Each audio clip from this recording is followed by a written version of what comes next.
last year when I was in a hotel with some other people, I was they had put it on. It was like CNN and some other shit, and it was fucking mind numbing. It was like an assault on my eyeballs and my earballs. It was horrifying, and I just realized that I only see this shit in clips. What were you watching that was that bad? I mean, nothing in particular. It was just CNN anchors or CNBC or something like that, just talking about regular things. But it was just so abrasive and stupid that I forgot what ordinary media is like. Just that is ordinary media. I see that. Yeah. Oh, I see what you're saying. I got you. Not what it was like because I never see it in any extended length or anything like that. But it was on in the background in our hotel, and it was like, you know how aggressive and abrasive kids' advertisements were in the 90s? It was like that to me, but it was just ordinary news. There's nothing to it. I'm accustomed to a different type of media anymore. Tell us, Jules, what kind of media are you accustomed to? Well, you wouldn't have heard of it. It's really underground, and it's hipster media. You know, like something that I've noticed recently are all of these local news sources, because I'm always, you know, like there's a couple that were unfamiliar to me. So I found like Source New Mexico, and I discovered that these are like, while it's like, you know, it's generally like, as far as like those the media watchdog groups are concerned, the Source is a pretty like even keeled kind of news source. It's not ultra conservative. It's not really anything. It's just reporting things that are going on. But this is a part of a national effort, like a national organization that has local outlets where people are, I don't know how they're gathering these stories or what they're doing. I mean, they don't have like bureau offices set up in Albuquerque. I'm not sure how they get these news stories, but they're basically just they're reporting on local markets, because all the local newspapers that were all consolidated under Hearst and, you know, whoever else, and local radio that's been all consolidated under Clear Channel and whoever else, have just started closing up entirely. And, you know, so that sort of vacancy, that void, is being filled by a new effort, like a new company that's trying to produce local media. But in addition to, like, you know, this sort of like level-headed, sober reporting that you would get out of Source New Mexico, there are like either owned by the same, like part of the same conglomerate or competing or whatever, like the incredibly like reactionary, fear-mongering local news outlets now. So they're also part of like national corporations. So there's also ABQ Raw, which is basically like, that sounds awful on its face. It's basically just like dash cam footage. I mean, that's really the level of reporting we're talking about. And they have clips all over the place. I've come across them on social. I have had things shared with me, like, is this Albuquerque? And it's an ABQ Raw thing. And it'll be like some SWAT, you know, action to serve a warrant or something. And yeah, I mean, it's not a big deal. Fucking late 90s. Yeah. It really is. It really is like a cell phone shot episode of Cops when you watch these clips. That's basically the reporting. There's almost no context. They don't know anything about anything. They're just like, police are, you know, going crazy, you know, like that's, yeah. I mean, for what it's worth, I cannot fucking watch anything related to courts or police or anything like that, especially not propaganda, but I'm not even just talking about only propaganda. But there is one that I can watch. I don't know if it's PTSD from my fucking anti-cop sentiments or what, but There is one that I can watch, and it's just so fucking funny and quality that it doesn't cause me any sort of hangups. Reno 911. And I think that's different. I think the whole thing is based on Cops in terms of its cinematic style and and everything else. And that all right. Should we get into this? I'm just like, I thought you were about to like say something serious. No, nothing serious. I'm a very unserious person. Yeah, let's get into it. Sorry. God, it seems like ABQ Raw is actually homegrown. Oh, is it? It really seems like it's homegrown. Jesus, like right there in their main navigation, you have about, story tips, advertise, support us, ABQ Raw store, and homicide maps. Do they have merch? Do they have hoodies? They do. ABQ Raw. Of course the ABQ Raw store. Why would they have hoodies, we have t-shirts, coffee mugs. Yeah. Who buys this shit? Source New Mexico is actually part of States Newsroom, which is a nonprofit news outlet. Huh. Which is, all right. Yeah, and it looks like they have representation. They're pretty much all over the country. It might be every state. They have a map, an interactive map that you can see where they're active. Pulling up the dredge of low rate content.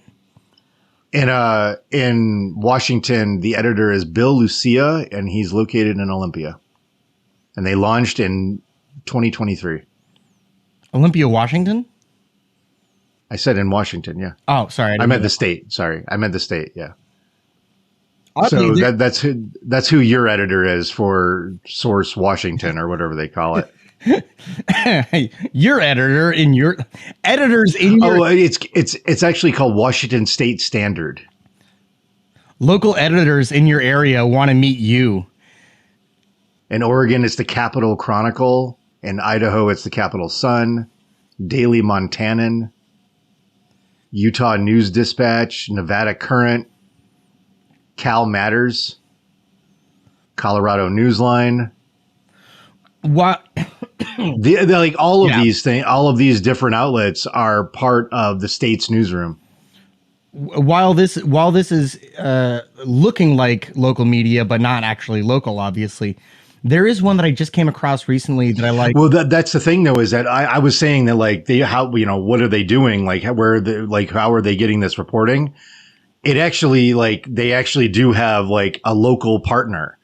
And, so like you have somebody that's based in Olympia, Washington, that is the editor for your state. So like Fox, pick a fucking number and then it's your local TV station and they're doing local reporting on a way smaller scale. Exactly.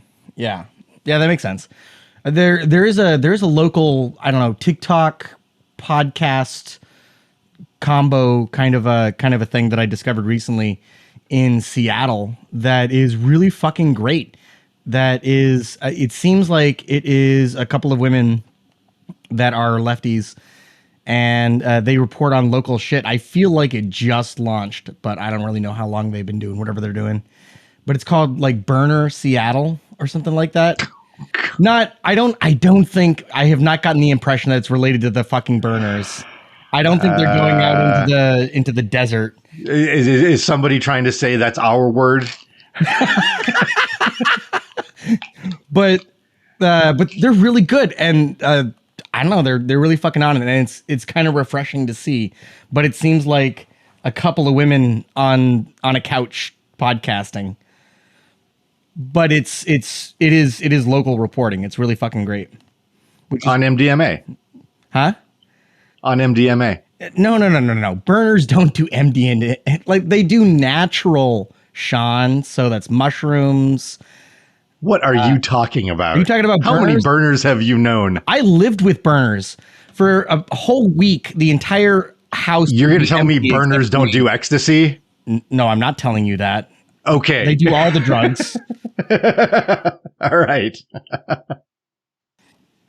Hey, Jules. Sometimes they were my dealers. Are you ready to go? Yeah, I'm ready to go.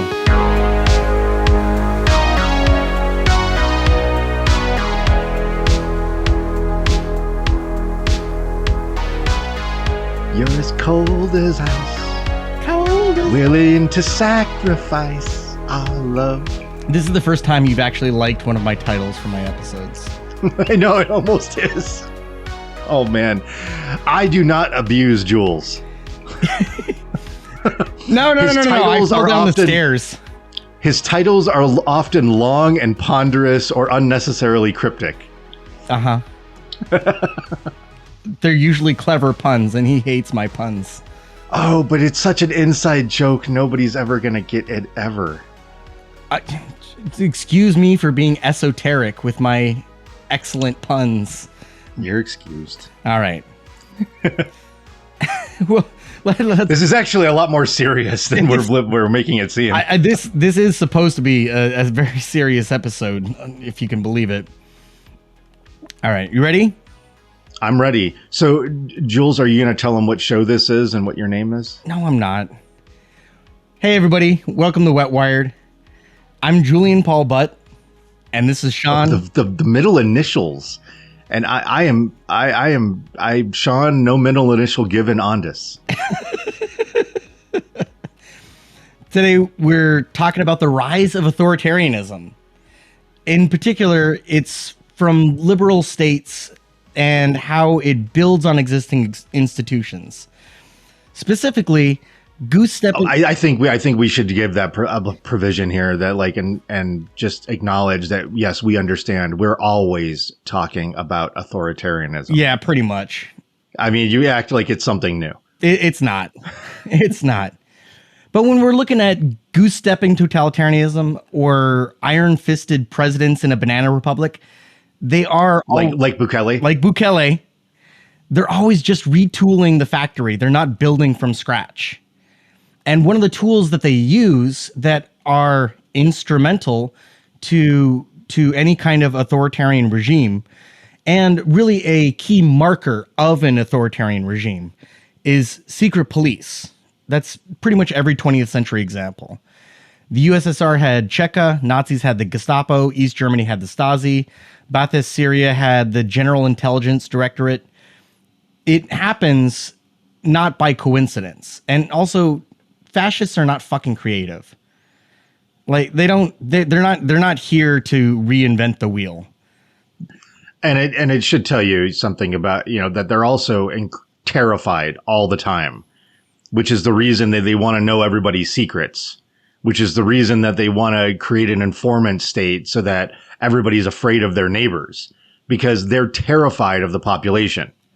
That's a prerequisite for this kind of governance, for any kind of totalitarian state or a dictatorship, is that you have to be living in fear of what the people are doing and always worried about what is going to happen next. So you need an intelligence directorate like Saddam, and you need to have people going out there collecting all this information. When East Germany was absorbed into West Germany, and people were finally seeing the file rooms, the cabinets that full of files that the Stasi had been collecting for binders full of 20 years, and they had so much cross-referenced information about who knew who and who was whose neighbor, and somebody who'd been arrested for stealing fruit. And I mean, it was insane what they had in their files. It was so detailed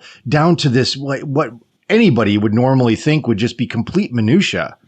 It's a serious mind layout, but actually the people are doing it.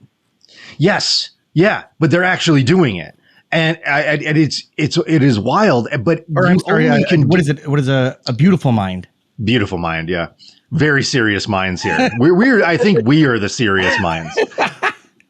But it is you have to be completely terrified to think like this. Absolutely.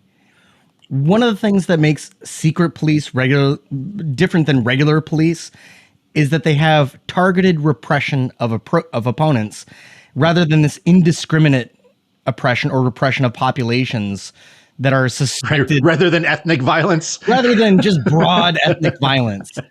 So it is targeted. They're looking for leaders. They're looking for intel. They're looking to have some strategery in what they're doing. And this brings us to our old friends in the Heritage Foundation with Project Esther. I don't know how to pronounce it. Is it Esther? Esther? No, it's Esther. It has to be an anglicization. No, it's just the name Esther. Okay. Yeah. Just before the presidential election last year, on the 1-year anniversary of the October 7th attack by Hamas, the Heritage Foundation quietly released a little addendum to the now infamous Project 2025 that they called Project Esther. The plan exploits anti-Semitism to leverage the very DEI and anti-discrimination laws which they were working to dismantle against leftists and other opposition. So, what? This was the plan the whole time? Oh, no. To confuse everybody about everything? So they don't like anti-discrimination when it's convenient, and they do like it when it's convenient. I'm sensing a method here. This is very woke. All of it is very woke. 5D chess. So in this 33-page plan, there is not a single mention of anti-Semitic neo-Nazis, Elon Musk and Steve Bannon giving a Nazi salute, or the decades of Republican dog whistles. You'll be shocked to learn that the Heritage Foundation had no interest in any of that anti-Semitism. They were just interested in this plan to save the Jews that had no input from Jewish people. And of course, their opening summary of the document says it way better than I could. Sean, do you want to read this one? Yeah. America's virulently anti-Israel, anti-Zionist, and anti-American, quote, pro-Palestinian movement is part of a global Hamas support network. Oh, wow, they abbreviated it, HSN. I thought that was the Home Shopping Network. That is trying to compel the U.S. government to abandon its longstanding support for Israel. Supported by activists and funders. Are these your emphasis here, or is it from the document? Okay. Supported by activists and funders dedicated to the destruction of capitalism and democracy. I should be part of this. The HSN benefits. Yeah, I don't know why they didn't. Why didn't they call me? I mean, is this like, am I waiting for a phone call here? Am I like Deion Sanders' son who got pranked when he with the draft picks?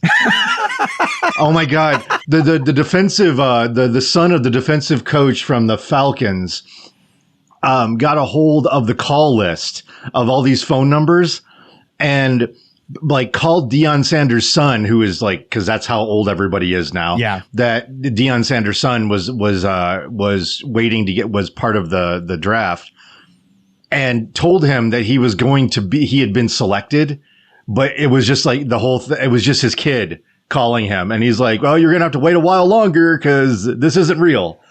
Oh, it was bad. Oh. But that's how I feel right now, because I think that the Hamas support network should really like tap me. I'm ready to go in. The HSN benefits from the support and training of America's overseas enemies and seeks to achieve its goals by taking advantage of our open society, not so open as it used to be, corrupting our education system, not much of a system anymore, and leveraging the American media, co-opting the federal government, and relying on American Jewish communities' complacency. So is that what we're calling it? They open with an attack on the Jewish community to defend the for Jewish being lazy. Oh, it gets better. It's that lazy Jews trope. I'm not familiar with that one. Do you want to elaborate? The National Task Force to Combat Anti-Semitism. Oh, that sounds great. Intends emphasis on the combat. Yeah. Intends to enlist all willing and able partners in a coordinated effort to combat the scourge of anti-Semitism in the United States. Yay. So we have right-wingers who are real interested in anti-Semitism all of a sudden. Well, and they're trying to convince everybody. I mean, it's this fascist idea that, Israel's about to crush Hamas because it's so weak, and we decapitated them and killed the leaders and all have destroyed all their bakeries, but it is a global network. And so while we're conquering Hamas in Palestine, they could come to your town next. It is worth noting that the term anti-Semitic was part of a German party that was the Anti-Semitic Party, capital A, not just a descriptor. And they had the idea of getting all the Jews out of Germany and shipping them somewhere else. Incidentally, the Zionists had the same idea, and they worked together. Later, the kind of got folded into the Nazis, and they worked together to have a back to Israel movement and get all those Jews out. But they were shaking hand in hand with the same idea. Undoubtedly inspired by the Back to Africa movement that originated in the U.S. after the end of slavery, which also had cooperation from racists like and anti-black people. Yeah, well, like racist and segregationists and everybody and basically like pro-slavery people were working together with some like groups of black people who agreed that this was the best idea. So this is from Jewish Insider, who are hardly a bunch of anti-Zionist journalists. James Caffarano, one of the leaders of Heritage's... I think your dyslexia got the best of you, though. Oh, shit.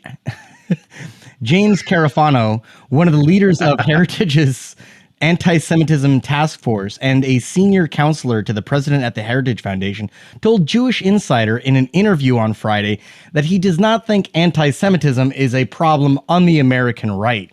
Quote, "I refuse to acknowledge that is part of the conservative movement and that they are my problem because white supremacists are not my problem. Because white supremacists are not part of being conservative," Carafano told JI. I mean, he said this with a straight face, I presume. Yeah, he's basically saying there's no such thing as the mafia.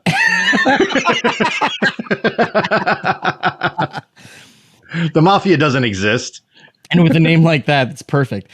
Carafano stood by the anti-Semitism task force decision not to include, quote, traditional Jewish groups, end quote. It wasn't a decision. They wouldn't work with them. It wasn't, they wanted anybody and everybody, especially Jewish groups, but they wouldn't sign on because it's fucking psychotic and incidentally anti-Semitic. It continues, quote, "We invited Jewish groups to the group, and we work with some of the Jewish groups like ZOA, and that's great," Carafano said of the right-wing Zionist Organization of America. I'm not criticizing these groups for not taking anti-Semitism seriously or not taking anti-Zionism seriously. I'm just saying I think they haven't sufficiently focused on the core of the problem. He's saying this of all of the Jewish groups who didn't join on to their idea. Other Jewish organizations that Heritage said are part of its coalition include Combat Anti-Zionism Movement and the Conservative Coalition for Jewish Values. So the pinned tweet for the Zionist Organization of America right now is from April 7th, and it is a powerful denouncement by ZOA National President Morton A. Klein of Governor Shapiro's shocking $5 million grant to an outwardly anti-American and repugnantly anti-Semitic mosque. So now a mosque is anti-Semitic just by being a mosque. Well, everybody knows that. We learned that after 9/11. Okay. And did he not read the last name of the governor of Pennsylvania? No, I mean, is the answer. These are all in the same tweet. Like Governor Shapiro is being anti-Semitic by issuing a grant to help these people build a mosque. Well, if we've learned anything, it's that some of the I don't think they should get a grant either, but I don't think it's anti-Semitic just because I don't think that we should be paying for religious construction. As we'll learn, Jewish Voices for Peace are some of the most anti-Semitic people that you're going to come across. I've heard that. When I read Heritage Foundation documents, I hear that a lot. So the document or the article continues, quote, and this is still Carafano being quoted. More of my concern was really with the non-Jewish groups who actually, I think, really bring a lot more to the table in terms of combating anti-Semitism and anti-Zionism. So good. They can just say this shit with a straight face. Like, what? They're allies, Jules. They're allies. Yeah. This is the continuation of the patronizing sort of, really paternal treatment of anybody who is marginalized that you want to utilize for whatever your political aspirations happen to be. This is like the human rights version of mansplaining. This is the written out version of Bono. Yeah, right. Sunglasses and all. Quote, we really understood the Jewish perspective, but it was important for me to have all these organizations represented. And quite honestly, if they were doing their job and they were being effective, we wouldn't have the problem that we have. So here are some of there were some big groups that were named on the list of 57 task force participants that the Heritage Foundation claimed, but said some of these had nothing to do with it.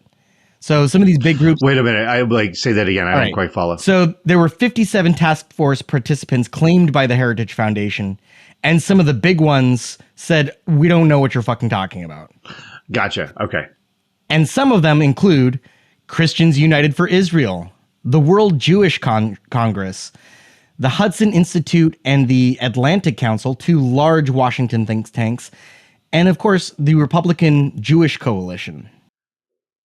So the Heritage Foundation claimed Christians for Israel and the Republican Jewish Coalition, and both of those organizations said what? Yeah. Okay. Wow. It's like a fucking George Santos rant. He got sentenced.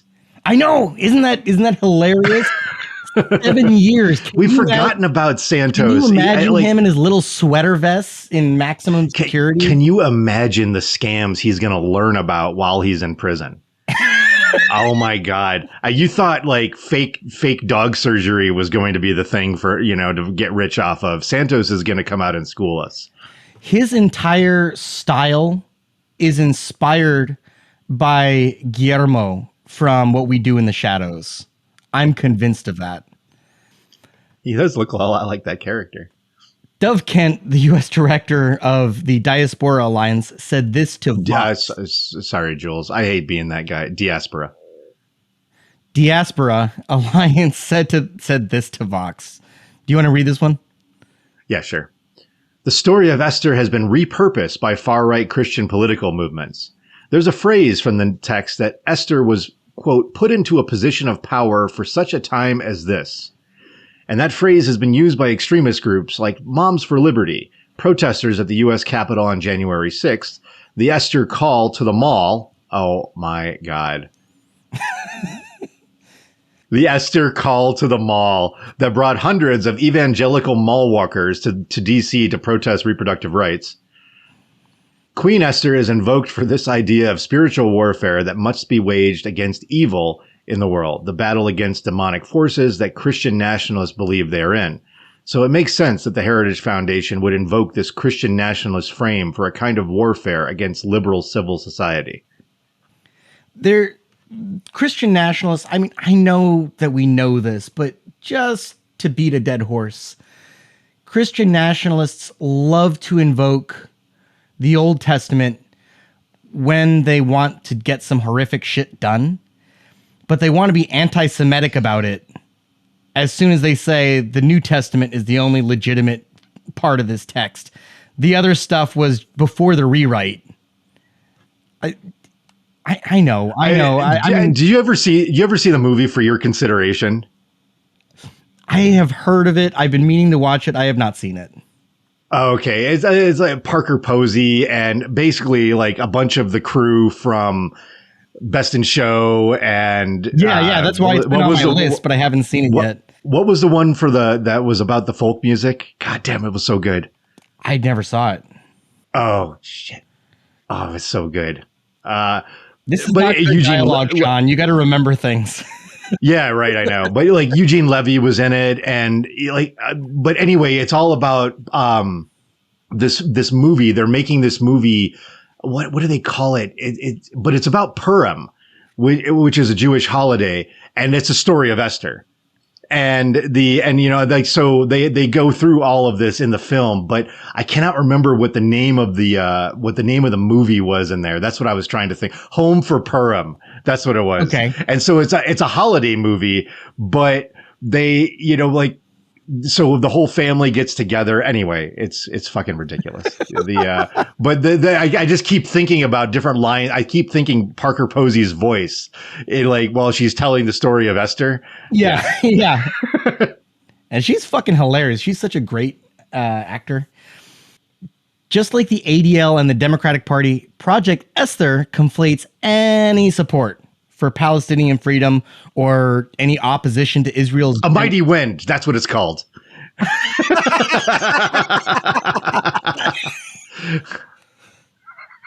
Anything else, Sean? No. Keep going. Okay. They conflate all of this with Hamas.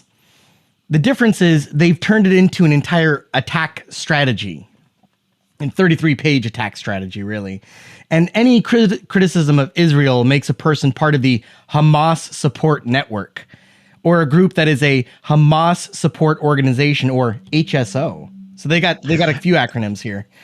So this makes sense when you start talking about the protesters at Columbia, which, again, this is in the news because another one of the organizers was just swept up by ICE agents at his actual immigration hearing, where he was expecting to take his test and become naturalized. Instead, ICE agents were waiting there and picked him up. But he was also a student with Mahmoud Khalil at Columbia and was also an organizer of those protests. When they were a few months back, they were talking about how that the group themselves, that they actually, like, some people were actually claiming that these group of students had foreknowledge of the October 7th attack on Israel, because they're in that tightly in this Hamas as a Hamas support organization. And so even the claim was that these group of students at Columbia knew things that Iran didn't know. Yeah. That Hezbollah did not know. You know, like that was the claim, but it's all part of portraying anybody who is supporting human rights for Palestinians as a Hamas support organization. Of course it is. And that's what's been the case since the beginning, not just from Republicans and right wingers and fascists, but the old school Republicans, the Reaganite Republicans, who are now called the Democratic Party, also have done the same thing. Zing, got them. All right. Anyway, they list some of the HSOs, including Jewish Voices for Peace and the Rockefeller Brothers Fund. Because if anybody is an anti-Semitic Hamas supporter, it's the Rockefeller Brothers. Anyway, and it's that Rockefellers. It's not like a coincidence of name. Yes, it's the Rockefeller Brothers, exactly who you think it is.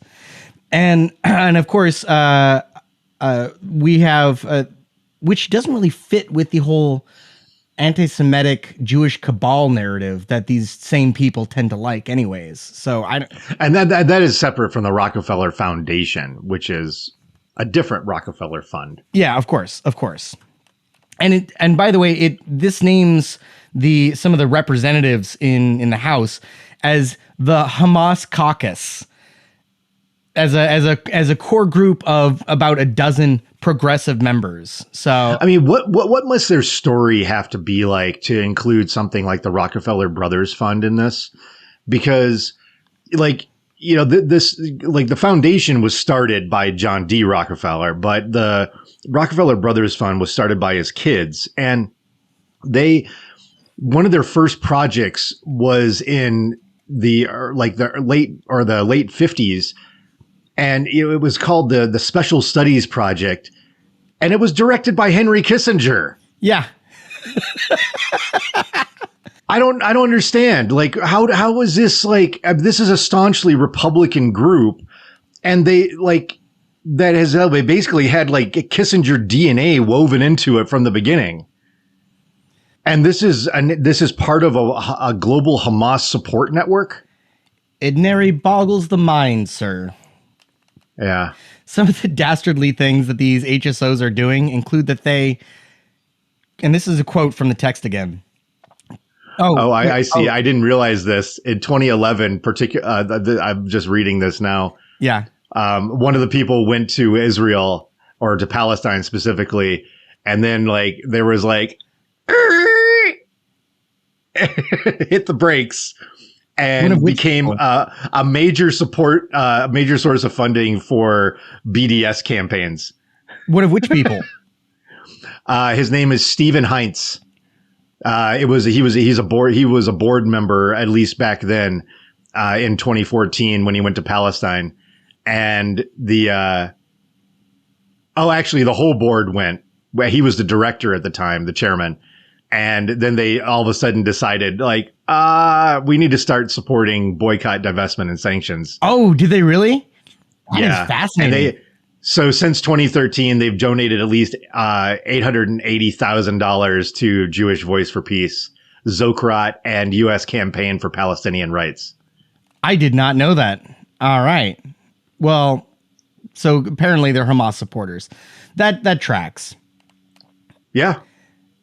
And since 2018, they've donated $3.4 million to Hamas-friendly groups such as Defense for Children International Palestine. Yeah, that tracks. And okay, for the most part, all right, yeah, throw them on the list. Anti-Zionists. Although for the most part, majority of their foundation efforts are fucking banal shit. You know, like we don't. I mean, I don't know what else they donate to. You know, the kind of things that you'd expect, like libraries. They're still Republicans. Yeah, of course they are. All right, so here are the dastardly things that these HSOs are doing. As they mentioned kind of at the top, they take advantage of our open society, and is this coming from Project Esther? This is from Project Esther. Okay. America's open society affords resident members of the HSN and its HSOs the ability to access everything in the United States in the same manner as every other American citizen can. Would you say they're using our freedoms against us? And that's the problem. See, if we have these freedoms, they can use them against us. I mean, this is like war on terror language that they've just repurposed for this. Of course. Foreign HSN members residing in America as students or under other temporary conditions also have extensive rights and access to the American system. Members may come and go freely as they please. Oh, would you say they've infiltrated? They're among us. You don't know which one's the one. All right. I mean, this is that kind of paranoia stoking effort that, you know, just like war shit.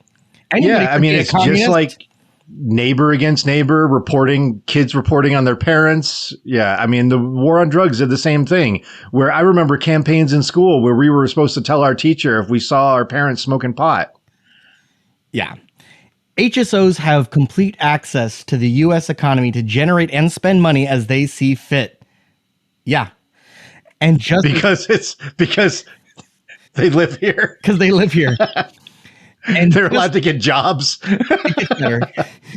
or otherwise generate money. And just as every other American is, they are protected under the Bill of Rights and enjoy all of the freedoms that go with it, including the And we're going to change that.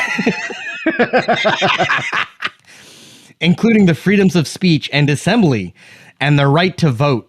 HSOs can organize protests and demonstrations wherever and whenever they choose.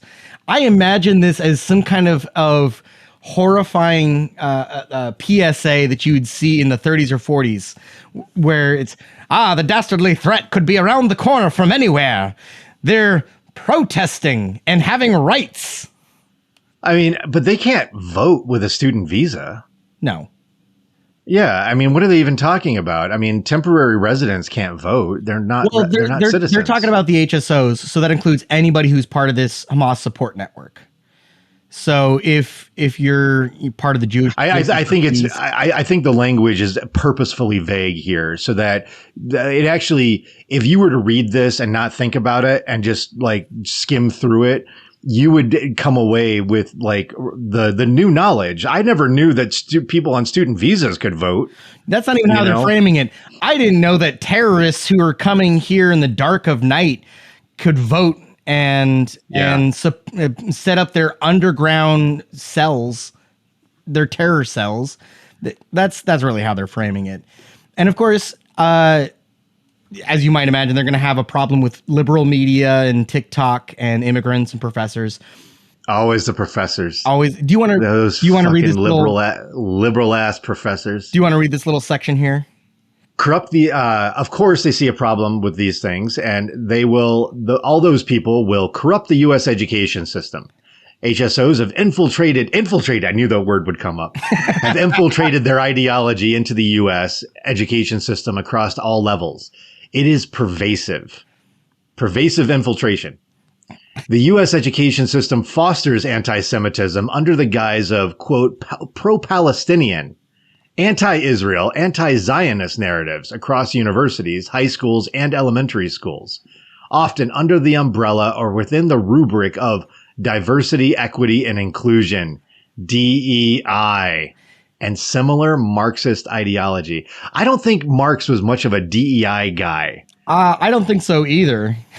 I think Marx, there was actually nothing in Marx about diversity, equity, or inclusion unless we were talking about workers.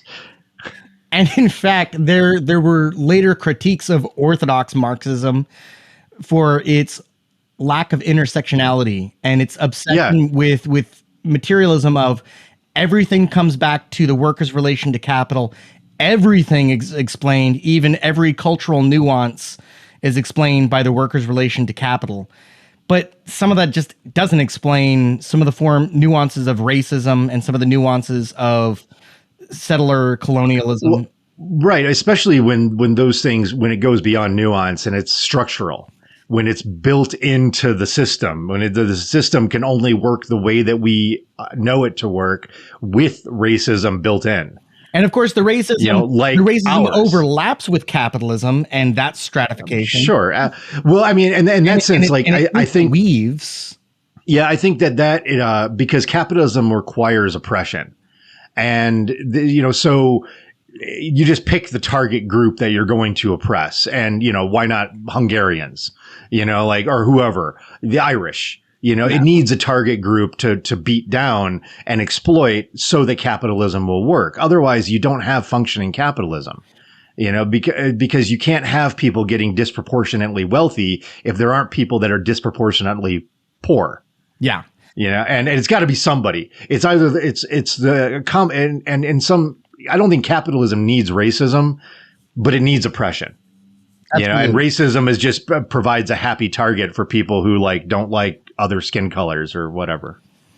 And that's really the criticism of Marxist orthodoxy, like the real old school stuff from I guess from the origins, if you will, that it was just not really part of it because everything is explained by the worker's relation to capital. Anyway. I feel like, what else do we have? I left off with Marxist ideology. Oh yeah. And by the way, this project, it calls for public firings of pro-Palestinian professors and deportation of student visa and green card holders. That sounds familiar. Who have spoken critically of Israel and advocates using they advocate using anti-racketeering laws to break up pro-Palestinian groups. So again, back to the mob, but in a different way. They're trying to use mob laws blah blah blah's mob laws to get pro-Palestinian protesters and groups. And this is also from the document. We have several laws at our disposal that may help to exploit HSN and HSO vulnerabilities, such as the Foreign Agents Registration Act, the Racketeer Influenced and Corruption Organizations Act, RICO, and counterterrorism, hate speech, and immigration laws. So the hate speech laws are only a problem when it's convenient. Otherwise, they're DEI. Just to keep it straight. And of course, that last one, immigration laws, is where the real crux of the topic today comes into play. ICE has become a key weapon for Trump in this target against its enemies. And I think, as we're going to find out, that is not surprising, because there's a long history of using immigration as the first, I don't know, maybe the first wave of oppression against vulnerable groups of people. You know, using their immigration status. That's the first thing that totalitarian states tend to go after, is the people who are least able to defend themselves. We look at 20th century examples of this, and over again, it's LGBTQ plus people. I'm thinking of, which is also, that's a forgotten group that was targeted in Hitler's Germany. Well, there was a I don't know, foundation is the word, like an institute that specifically had incredible amounts of research into transgender people and into gay and lesbian people and all kinds of things, and they fucking burnt it to the ground and hauled everybody off to prison. So that's the first people that they target, them and immigrants at the same time. And of course, at about the same time, you're going to see attacks on major institutions. You're going to see attacks on, or institutions of civil liberal capitalist state society. So you're going to see educational institutions, free press, you know, as free as it can be in a capitalist society, and voting. These are going to be the first attacks. Who can vote? Make sure to get that restricted. Make it more difficult. Have literacy tests. Which, by the way, just today, this is not in the script because it just came out this morning before we hopped on. But or I guess yesterday, Trump just signed an executive order that makes sure that truckers have to be able to read and write English in order to operate commercial trucking. Now, that is already a requirement. So you have to be able to read the traffic signs. But he made an... You have to take a driving test. Yeah. It's already... Is there a provision that you can take a driving test in a native language other than English? No. It's already a requirement, but he made an executive order because the whole point is to target immigrants, specifically with the presumption that they don't speak the language. And also, it is that sort of thing. I mean, people have brought this up with some of the other executive orders. Like, why would he do this? That's already a law, or that's already in the Constitution. Even, you know, with some of these executive orders, one of the other reasons that's been speculated that, you know, it's a little appealing as an explanation to me, is that he's doing this because, while those things might already be on the books, his supporters don't necessarily know that they're on the books. Yeah. And this is his chance to make a show out of it. It's a chance to make it seem like he's doing something innovative for them, you know, for whoever them are. But that's been something that's been put forward. And it's the only explanation I can think that makes sense.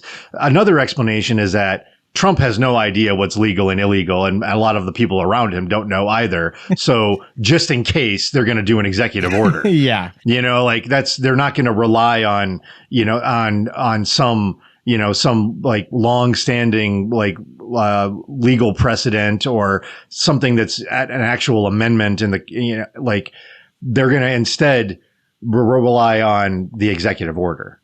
And in the same, in the same sense, which strips away, which also consolidates more power in the executive and takes it away from, any sort of legacy, legal status that any particular, law might have.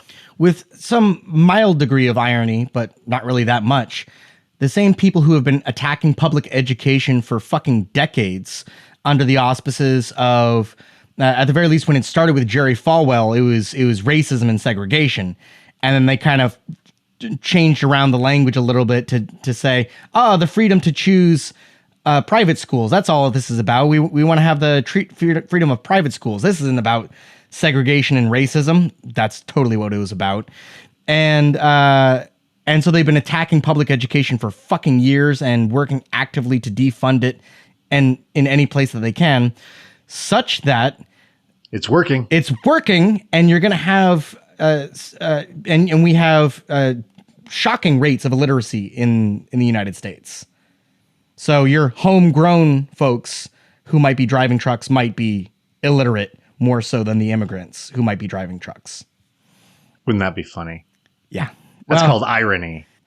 That's what I said. That's what I said. Shakespeare would love this shit. Oh, so good. A comeuppance, you might say. All right. Hoisted by their own petard.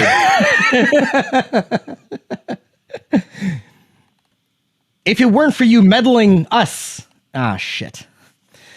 All right. The immigration enforcement in the United States, like many tools of the carceral archipelago, is divided between pre and post 9/11. Before September 11th, 2001, immigration was no doubt restricted. Democrats and Republicans had a consensus. It was bicameral that there can't be too many people free to come to the United States because there would be some kind of free-for-all, like Black Friday stampede when box stores fling open the doors. But Congress feared cities full of crime-riddled slums with sudden influx of the poors, especially the wrong-colored ones, and overburdened social safety nets. It was either that or something about, they're taking our jobs. The nuances between the parties were pretty flimsy, and they came down to Democrats agreeing with Republicans on everything except for rhetoric, where, of course, the Democrats really shined with these little gems like, we're a nation of immigrants. Of course, they still wanted to help. They wanted the melting pot. It's the melting pot, and we got to treat everybody equally, and something about the Statue of Liberty and what's written at her feet, and something like that. The job thing is like, and the social safety net thing is, that's a real attractive one for the immigration control people on the liberal side. Even progressives can be sort of they can be hypnotized by that kind of thinking too.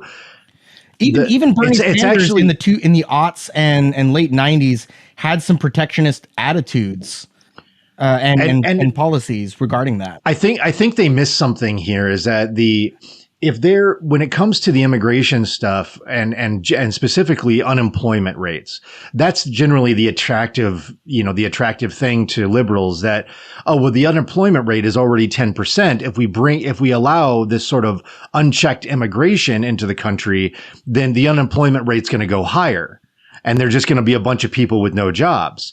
But that's the problem with that, is that the unemployment rate is a notoriously inaccurate number as a gauge for how many people are actually out of work and how many vacant positions are open. In the off chance that our listeners don't know how this works, the unemployment rate in the United States is not actually them going and polling how many people are unemployed.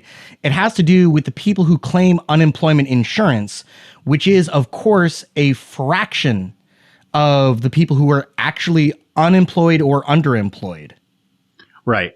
And in some cases, based on conditions or just bad attitude, unemployable.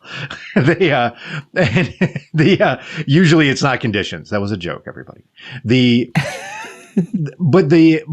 So that number is like, not only is it, typically higher than what gets reported in some kind of a jobs report, it doesn't reflect the actual number of open jobs. And that's really what I was going after, is the job vacancies that get reported.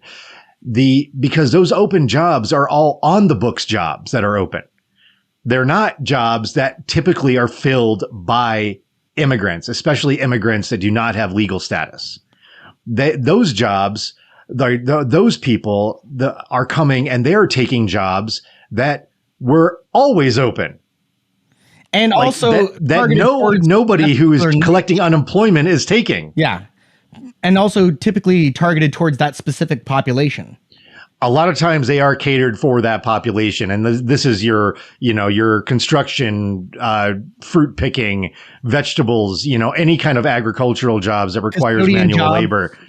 Cleaning, housework, that kind of thing. A lot of cleaning and housework, especially where you're hired directly by a family or something like that. These people are getting paid with a personal check, and they're not getting, necessarily even money taken out of their check. It is not on the books. The Democrats still want the help to be from Central America so that it's cheap, but they want that it's cheap. Yeah, so it's cheap, but they just want it to be just enough so that they can exploit them in fields and laundry rooms. I mean, this was something that was exposed with Trump's golf courses. The number of people that he had working there that were undocumented. He owns the business. Why is it, if this is like such a problem, why wasn't he held accountable? Why weren't people giving him shit for that? His supporters. It's the same fucking reason that the MAGA hats are made in China. Exactly. I mean, because there's absolutely no consistency with any of this. And don't look for it. It's not going to be there. And we're not hypocrisy hunting here because we're not. Absolutely not. It's a fruitless endeavor. But fuck it. It's boring. I mean, sometimes it's funny, but mostly it's boring. Well, Billy the Sax Clinton passed illegal immigration reform and Sax. I got more. Passed illegal immigration. The sex, more like it. Because of the scandal. All right, so. Because of the Epstein flight logs. Oh, yeah, that too. Yeah. I mean, who cares about Linda Tripp? Linda, all right. So he passed the Illegal Immigration Reform and Immigrant Responsibility Act of 1996, which is a mouthful and boy, what a catchy name. It updated the Immigration and Nationality Act. Which, you mean the IIRIRA? Yeah. the IRIRA? It rolls off the tongue. It updated the Immigration and Nationality Act, which got a little refresh in 1990, which pretty much just updated some of the numbers in terms of caps on how many immigrants can come from which nations and a few other details. But it was otherwise untouched since 1965, when immigration law in the U.S. was largely settled into its current framework. How we understand immigration for the most part in the United States and how it's policed and the idea that there's a certain number of people who can come in from each country, all of that was pretty much set into place in 1965. In his own words, the act, quote, strengthens the rule of law by cracking down on illegal immigration at the border, in the workplace, and in the criminal justice system, without punishing those living in the United States legally. This legislation moved the ball forward to criminalize what was a matter of civil law. That's important. This isn't really that it was per se the moment that everything changed, but it was an important part in the progress of changing how we approach immigration in this country, was this bit of legislation. Because when we shift it from civil law, what's basically like paying a fucking parking ticket, into a criminal affair, that also changes the attitudes and social stigmas around immigrants. Not that they didn't have stigmas before, but it really transforms the relationship. And it set the stage for an expanded use of the violence of the state to address paperwork problems. So if you're, for example, if your visa expired by a day, prior to this, you just pay a fine and it's not a big deal, and everything would continue as normal. This made it so that the punishment was increasingly ruthless for paperwork issues, like overstaying your visa or things like that, and other things as well. They expanded what crimes were deportable offenses, because prior to that, I want to say it was in the 80s, that they passed some of the legislation that made it so that the more egregious criminal offenses made you deportable, such as, killing people, serious drug crimes. They're trying to go after pretty intense criminals and make them deportable. That was kind of the idea. But this expanded it to just about anything that's over a year of potential penalty. So that could even include things like traffic infractions or minor drug offenses. So if you got caught with a little weed, they're trying to treat that the same as if you're a fucking drug kingpin. And it militarized the border. It sent huge amounts of money to, of course, mostly the Mexican border with the United States. Naturally, they don't care about Canada, because Canada are typically mostly the right colored people as far as these people are concerned. And with this huge increase of funding, of course, we're going to have not only more militarization, but more interactions with these agents. And it reduced due process for immigrants as well. So this is from making immigrants into criminals, legal processes of criminalization in the post. All right, you were making fun of it earlier, but this is part of the title of this peer-reviewed paper. Post IIRIRA era. Licia Abrego et al., 2017. As Menjivar and Abrego note, the convergence of immigration law and criminal law has resulted in the negative consequences for immigrants and their family members by impacting their everyday lives as well as their long-term incorporation into U.S. society, affecting in particular people's interactions with social institutions such as family, work, and schools. And then from legal violence, immigration law. So they're saying the laws make lives hard for people who are immigrants. Yeah. That's exactly right. And it makes it very difficult for them to integrate and participate in society, and also to, as they say, do it the right way. Right. So this is from Legal Violence, Immigration Law, and the Lives of Central American Immigrants, Menjivar and Abrego, 2012. Legal violence captures the suffering that results from and is made possible through the implementation of the body of laws that delimit and shape individuals' lives on a routine basis. Under certain circumstances, policymakers and political leaders enact laws that are violent in their effects and broader consequences. Although their effect may be considered a form of both structural and symbolic violence, we refer to it as legal violence because it is embedded in legal practices, sanctioned, actively implemented through formal procedures, and legitimated, and consequently seen as normal and natural because it is the law.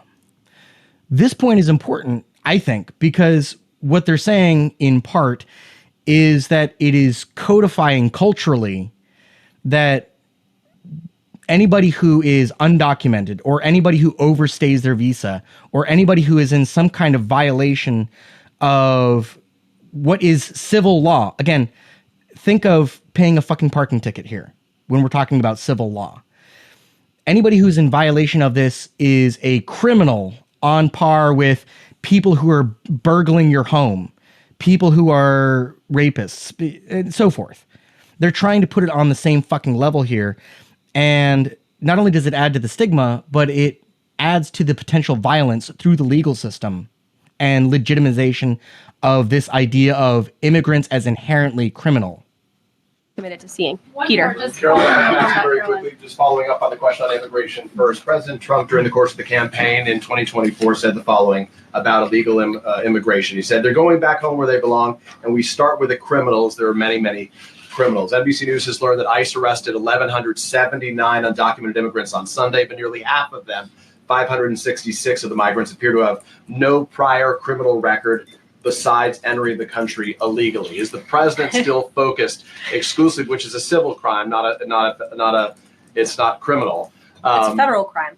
So I'm asking, though, he said he was going to focus on those violent offenders first. So is violent offenders no longer the predicate for these people to be deported? The president has said countless times on the campaign trail, I've been with him at the rallies, I know you've been there covering them too, Peter, that he is focused on launching the largest mass deportation operation in American history of illegal criminals. And if you are an individual, a foreign national, who illegally enters the United States of America, you are, by definition, a criminal. And so therefore, you are subject to deportation. I apologize for interrupting. So to be clear, it's not violent criminals do not receive precedence in terms of the deportations taking place. The president has also said two things can be true at the same time. We want to deport illegal criminals, illegal immigrants from this country, but the president has said that, of course, the illegal criminal drug dealers, the rapists, the murderers, the individuals who have committed heinous acts on the interior of our country and who have terrorized law-abiding American citizens, absolutely, those should be the priority of ICE, but that doesn't mean that the other illegal criminals who entered our nation's borders are off the table. Understood. The other illegal criminals. So I think her slip up there and using that language is indicative of what the real attitude is. You know, like you've been saying, Jules, is that, you know, this precedent that's been building over the decades, it treats illegal, like it treats, you know, so-called illegally crossing into the country as itself a criminal act. And like she's saying, it basically transforms them from an immigrant into an illegal criminal. Yeah. And this is from this. I mean, again, I'm not hypocrisy hunting. I'm just pointing out that this is from the same people who, on the one hand, will tell you that, you know, we gotta break the laws when the federal government is unjust, and we gotta, you know, make sure to stand up for what's right, because the law doesn't necessarily make something right. Right. And the only thing that stops a bad guy with a gun is a good guy with a gun. Yeah. And then they'll also say, well, here's the thing.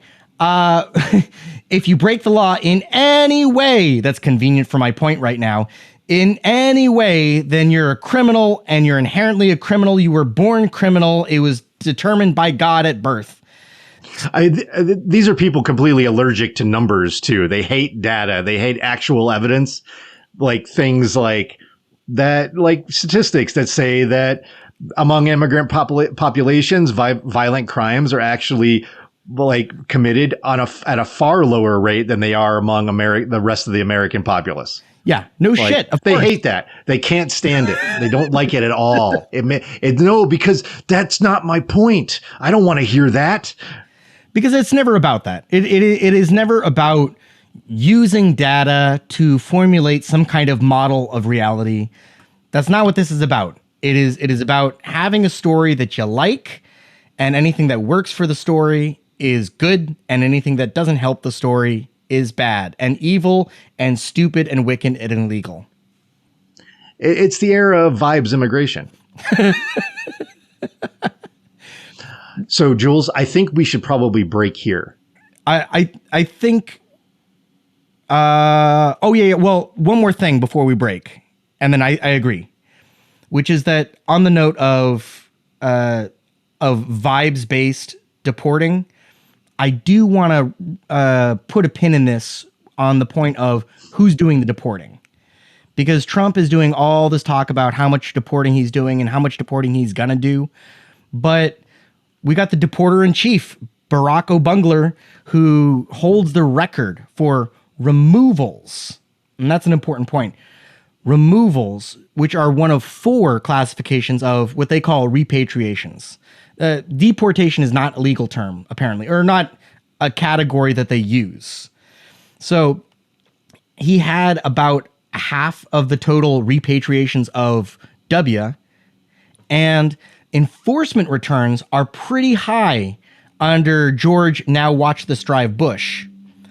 But Biden has the most expulsions and administrative returns, in part because an expulsion is a term that is specific to COVID-19. And of course, that was during that period of time. But in all, guess who the fucking high score went to, at least in the last few presidencies? Billy Boy Clinton. Billy the Sax. Billy the Sex Clinton. So, and just to clarify really quickly, a removal is a court-ordered removal of someone who entered the U.S. illegally, and it adds a minimum 5-year waiting period before reentry. Expulsion is under Title 42, which is specific to COVID-19 public health emergencies, and that was from 2020 to 2023. And non-citizens were quickly expelled from arriving at the border. So that kind of makes sense why he would have a lot of that. An enforcement return was typically done by the Office of Field Operations, and it's like the sports stats before all of the drug testing went in. Yeah, you know, you can't compare somebody, you know, like an athlete who has all this rigorous testing to make sure that they're not juicing, to an athlete like that was like just like full up to their eyeballs with steroids and performance enhancing drugs. So we have to put an asterisk by O'Bungler's name. I was going to say we have to put it by Biden, because Biden's outperforming everybody because of the Title 42 stuff. Yeah. but only in those specific stats. And then the last one is administrative return, which is also an OFO specific one where Customs and Border Protection, CBP, returns migrants who withdraw application at ports of entry or are crews on ships. And the enforcement return is also related to members whose entry visas who were required to remain on board their ships. So administrative shit. But you know, what does it fucking matter? When we look at the totals of all four, the winner hands down is Billy Boy Clinton, and then W, and then in terms of the totals, and then Obama, and then Trump is last, if you can believe it. And that's, you know, with a term and a half so far. You know, but Biden being even in that crowd with only a single term, though, is, you know, that's notable. Well, I was saying, so those numbers that I was mentioning, I was saying that when you compare any two terms or you average. Oh, I see. Okay. It wasn't over their entire presidency. Correct. Okay. Yeah. I wasn't, I mean, that wouldn't be really good. See, these numbers have been corrected based on the number of years in office. But even still, when you look at like year by year or any of the above, fucking the winners kind of remain the same either way. So anyway, that's all right. Probably a good place to leave it. So yeah, that is it for this episode, and we'll do a recap of some of this stuff in the next installment for this ICE series that we're doing, and we so look for them over the next couple of weeks. Yeah, this is only part one, if you can believe it. We haven't even really gotten into what ICE is up to. All right. Thanks, everybody. We'll see you next time. Later, skaters. Oh, yeah. Before we go, make sure to go to wherever you listen to podcasts and rate and review us. Oh, yeah. Because it really helps. And I'm terrible at self-promotion and asking for things. And I always forget to do this conveniently.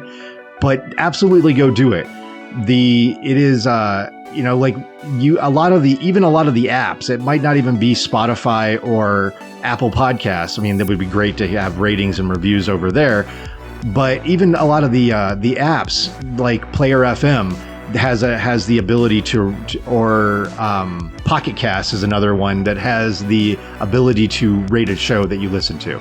So absolutely go do that. It's it helps with the algorithm, and it's cool for us to see too. And if you're not already a subscriber, it's $5. You lose $5 in the couch. Hop over to Patreon. That is wired.